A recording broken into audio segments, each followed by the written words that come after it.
తెలంగాణ రాష్ట్రంలో మొత్తం కూడా హైడ్రా గురించిన చర్చ మాత్రం జరుగుతూ ఉంది. ఇక హైడ్రాకు సంబంధించినటువంటి విషయంలో గెజెట్ విడుదల చేస్తూ తెలంగాణ ప్రభుత్వం నిన్న ఒక సంచలనమైనటువంటి నిర్ణయాన్ని అయితే ప్రకటించింది. తెలంగాణ గవర్నర్ పేరు మీద వచ్చినటువంటి ఆ గెజెట్లో అసలు ఏముంది, అసలు ఏంటి, అసలు హైడ్రాకు సంబంధించినటువంటి విషయంలో చట్టబద్ధత కల్పిస్తే ఎలాంటి పరిస్థితులు ఉంటాయి అడిగి తెలుసుకుందాం. మనతో పాటుగా సీనియర్ అడ్వకేట్ రచన రెడ్డి ఉన్నారు. మేడం నమస్కారం. మీరు గెజెట్ చూసారని అనుకుంటున్నాను. ఆ గెజెట్లో చూసిన తర్వాత ఏమనిపిస్తుంది? మొదటి నుంచి కూడా గెజెట్ ఉండాలి, లేకపోతే కనీసం చట్టబద్ధత కల్పించాల్సిందే అనేటువంటి మాటను చెప్తా ఉన్నారు. జీవోతో ఇది ముందుకు సాగదనేటువంటి మాట మీరు మొదటి నుంచి చెప్పడం జరిగింది. నిన్న ఒక అడుగు ముందుకేసి గెజెట్ని అయితే విడుదల చేయడం జరిగింది. గెజెట్ వలన హైడ్రాకి ఎలాంటి పవర్స్ వచ్చే అవకాశం? గెజెట్ అంటే ఆర్డినెన్స్ పాస్ కావడం జరిగింది. అయితే ఆర్డినెన్స్ అనేది రాజ్యాంగంలో కాన్స్టిట్యూషన్లో గవర్నర్ అంటే స్టేట్ లా అయినప్పుడు గవర్నర్ ఆర్టికల్ 213 కింద ఆర్డినెన్స్ పాస్ చేయవచ్చు.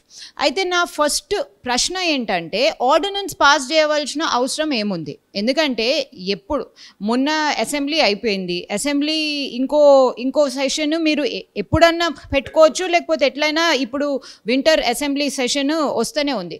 సో మీరు ఇట్లా దొంగచాటుగా ఆర్డినెన్స్ పాస్ చేయవలసిన అవసరం ఏముంది? ఎందుకంటే ఆర్డినెన్స్ అనేది చట్టంలో కూడా కాన్స్టిట్యూషన్లో కూడా ఎక్స్ట్రీమ్ ఎమర్జెన్సీ, దీని మీద ఒక లెజిస్లేటర్ అంటే ఒక అసెంబ్లీనో లేకపోతే ఒక పార్లమెంటో కూర్చునే అవకాశం లేదు, ఇప్పుడు అంత టైం లేదు. అందుకోసం ఏదో ఒక డిసిషన్ తీసుకోవాలా అన్నప్పుడు అప్పుడున్న గవర్నమెంట్ ఒక ఆర్డినెన్స్ రూపంలో ప్రెసిడెంట్ ఆర్డినెన్స్ ఆర్టికల్ 123 కింద ఉంటుంది. కానీ అప్పుడున్న గవర్నమెంట్ ఒక గవర్నర్ దగ్గరికి ఇమీడియట్గా ఇది మాకు కావాలా అని చెప్పేసి వెళ్ళడాన్ని ఆర్డినెన్స్ అంటారు. ఈ ఆర్డినెన్స్ ద్వారా వచ్చిన ఈ సెక్షన్ నెక్స్ట్ అసెంబ్లీ సెషన్ 6 వారాల వరకే ఉంటుంది. ఆ 6 వారాల్లో ఈ ఆర్డినెన్స్ని మళ్ళీ డిస్కషన్ కోసము అసెంబ్లీలో పెట్టకపోతే అది దానంతలా అది వాయిడ్ అయిపోతుంది, అది ఇంకా చెల్లదు. సో ఇప్పుడు హైడ్రా అనే ఒక సంస్థను ఒక ఇల్లీగలీ ఒక జియో 99 ద్వారా తీసుకొస్తున్నాము అని చెప్పేసి జూన్ నుంచి అంటున్నారు. ఈ ఆర్డినెన్స్లో మీరు ఒకటి గమనిస్తే హైడ్రా లేకపోతే హైడ్రాకు సంబంధించిన ఏ అథారిటీ పేరు లేదు. సో వాళ్ళు అన్ని అథారిటీస్ని కలుపుకుంటా ఒక comprehensive cumulative catch for all అంటారు,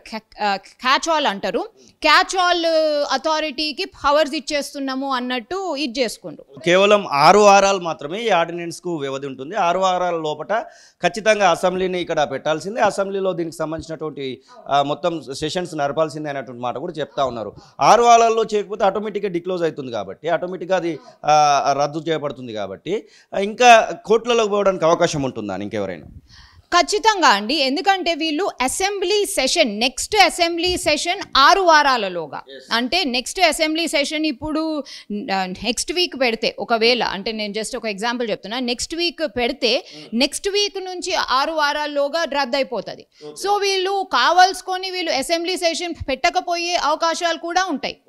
స్పెసిఫిక్ అంశం మీద చట్టం ఉన్నప్పుడు దానికి సంబంధించిన ఏ జియోనైనా దానికి లోబడే ఉండాలి. సో అదనంగా లోబడి అన్నది ఇప్పటి వరకు తెలియదు. ఈ లేక్ ప్రొటెక్షన్ కమిటీనో లేకపోతే వాల్టా కమిటీ లేదని కూడా అందరికీ తెలుసు. వాల్టా కమిటీ ఈ FTLC ఎట్లా నిర్ధారణ చేసిందో అది ఎవరికి తెలియదు. అయితే ఈ so called catch all ordinance Musi river front development authority initiate చేద్దాం అనుకుంటున్న మ్యాసివ్ డెమాలిషన్స్ని కూడా కవర్ చేస్తుందా అనేది చూడాలి. ఎందుకంటే అవుట్ రైట్గా మేము ఉట్టి లేక్స్కి సంబంధించిందే, మేము మూసీని ముట్టుకోను అని అంటున్నాం. కానీ ఇక్కడ చాలా చాకచక్యంగా ప్రజల కళ్ళల్లో మట్టి కొట్టి ఇక్కడ ఎటువంటి అథారిటీ పేరు లేదు, ఆర్డినెన్స్లో ఎటువంటి అథారిటీ పేరు లేదు, మేము ఎవరిని అనుకుంటే వాళ్ళే అన్నట్టు క్లియర్గా రాసుకున్నారు.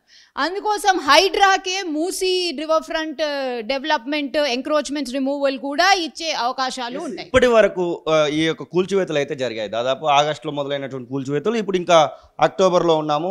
నిన్నగాక మొన్న కూడా కొన్ని ప్రాంతాలలో కూల్చివేత అయ్యాయి. దానికి సంబంధించి హైకోర్టులో రంగనాథ్ని అలాగే అక్కడ లోకల్ MROలను కూడా జడ్జే సీరియస్గా ఇచ్చినటువంటి వార్నింగ్ ఇచ్చినటువంటి పరిస్థితిని మనం చూసాం. ఇప్పుడు ఇంతకుముందు ఎక్కడైనా ఇలాంటి సంఘటనలు జరిగినప్పుడు ప్రభుత్వం ఎక్కడైనా లేకపోతే హైడ్రా లాంటి సంస్థలు ఎక్కడైనా వారికి నష్టపరిహారం చెల్లించినటువంటి సంఘటనలు ఏమైనా ఉన్నాయా? అసలు it's one of the first. Unfortunately మన తెలంగాణలోనే చూస్తున్నాం. ఎందుకంటే ఈ కూల్చివేతలు, సరే కూల్చివేతలు, క్రిమినల్స్ అక్యూజ్ల ఇండ్ల కూల్చివేతలు ఆపేసేయాలని చెప్పేసి సుప్రీంకోర్టు మొన్ననే చెప్పింది. అది ఒక అంత అయితే అసలు ఒక ప్రాజెక్ట్ కోసము భూసేకరణ చేసేది అన్నది ఉంటుంది. మీరు మూసీ రివర్ ఫ్రంట్ సుందరీకరణ ఫస్ట్ ప్యూరిఫై చేయండి. హైకోర్టు, సుప్రీంకోర్టు ఎప్పటి నుంచో మూసీని ప్యూరిఫై చేయండి అని అంటున్నారు, కానీ సుందరీకరణనైతే పక్కకు పెట్టేసేయండి. సో మీరు Sabarmati river front development board, Gomukhi development board, దీని ఆధారంగా మీరు Musi river front development board సృష్టించినప్పుడు మీరు కంపునే నివారించినప్పుడు సుందరీకరణ ఎక్కడి నుంచి అవుతుంది? సో ఫస్ట్ మీరు సైంటిఫికలీ దాన్ని పక్కకు పెట్టండి. కాటేదాన్లో ఉన్న ఇండస్ట్రీస్ని అక్కడి నుంచి తొలగించి ఇంకో ప్లేస్కి షిఫ్ట్ చేయాలని ఎప్పటి నుంచో అంటున్నారు. గత ప్రభుత్వం ఆ ప్రాసెస్ని స్టార్ట్ కూడా చేసింది. వీళ్ళు ఎందుకు కంప్లీట్ చేస్తలేరు? ప్యూరిఫికేషన్ కాకముందు సుందరీకరణ ఎట్లా చేస్తారు? ఆ ఎంక్రోచ్మెంట్ రిమూవల్స్ ఇప్పుడే కాదు, ఆ ఎంక్రోచ్మెంట్ రిమూవల్స్ అనేది సెకండ్ స్టెప్ ఉంటుంది. దానికి కూడా పర్మిషన్ తీసుకోవాలా, భూసేకరణ చెయ్యాలి. ఎందుకంటే మీరు గవర్నమెంట్ భూమి మీద ఉన్నారు, ఎప్పుడంటే అప్పుడు మేము ఎల్లగొడతామంటే గవర్నమెంట్ భూమి మీద ఇన్ని ఏండ్ల నుంచి ఉన్నప్పుడు కూడా మీకు ఒక రకమైన పొజెసరీ రైట్స్ వస్తాయి. ఆ పొజెసరీ రైట్స్ కాన్స్టిట్యూషన్ రాజ్యాంగంలో protected possessory rights, adverse possession రావచ్చు, ఇంకో ఎన్నో పొజెసరీ రైట్స్ రావచ్చు. Article 300A adverse possession of private land or even government land ఉన్నది. సో ఇప్పుడు మీరు ఇష్టం వచ్చినట్టు ఎంక్రోచ్మెంట్స్ని మేము కూలగొడతాం. ఇప్పటి వరకు జరిగిన కూల్చడాలకే ఖచ్చితంగా కాంపెన్సేషన్ ఖచ్చితంగా ఇవ్వాల్సిందే. కానీ ఈ ప్రభుత్వం ఇస్తుందా లేకపోతే తప్పించుకుంటుందా అనేది చూడాలి. ఎందుకంటే ప్రభుత్వం దగ్గర కాంపెన్సేషన్ ఏంది బేసిక్ అంటే, మీరు ఈ ప్రభుత్వంని చూస్తే హైడ్రా కొంచెం పక్కకు పెట్టి ఈ ప్రభుత్వంని చూస్తే దగ్గర ఏడాది అవుతుంది. ఏడాదిలో ఇక్కడ గొంగడ అక్కడ పెట్టింది లేదు, ఏమీ చేసింది లేదు, లిటరలీ ఏం చేసింది లేదు.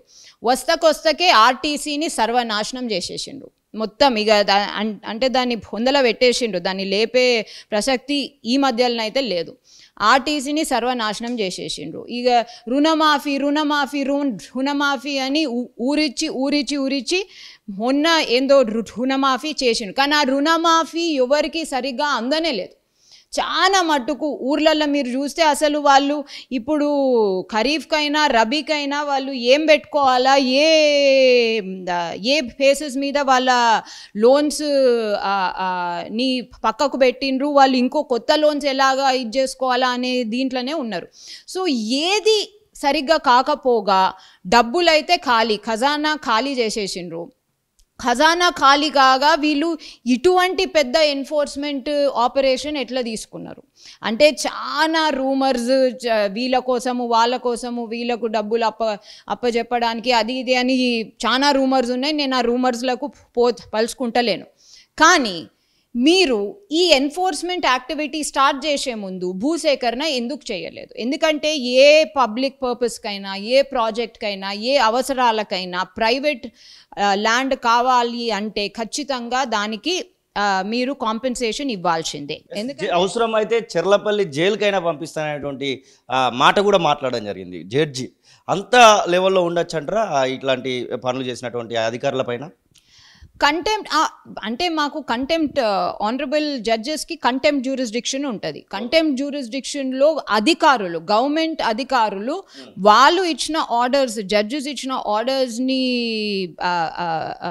కంటెంప్ట్ చేస్తే, అంటే దాన్ని ఎన్ఫోర్స్ చేయకపోతే, లేకపోతే కావాల్సుకొని వయలేట్ చేస్తే ఖచ్చితంగా జైలుకి పంపించే ప్రావిజనే ఉన్నది. కంటెంప్ట్ జ్యూరిస్డిక్షనే అది. Civil penalty plus criminal prosecution plus criminal జైలుకి కూడా పంపించవచ్చు. హైడ్రా ఇన్ని రోజులు డిమాండ్ చేసినటువంటి వాటికి ఖచ్చితంగా నష్టపరిహారం చెల్లించాల్సిందే అనేటువంటి పరిస్థితి ఒకవేళ హైకోర్టు నుంచి వస్తే అది ప్రభుత్వం మీద ఎంత మేరకు బర్డెన్ పడే అవకాశం ఉంది అనుకుంటే, ఎంత మేరకు ఈ నష్టపరిహారం ఉండొచ్చు అనుకుంటే? అసలు ఎన్ కన్వెన్షన్ కూల్చివేతనే ఇల్లీగల్. అంటే పెద్దవాళ్ళ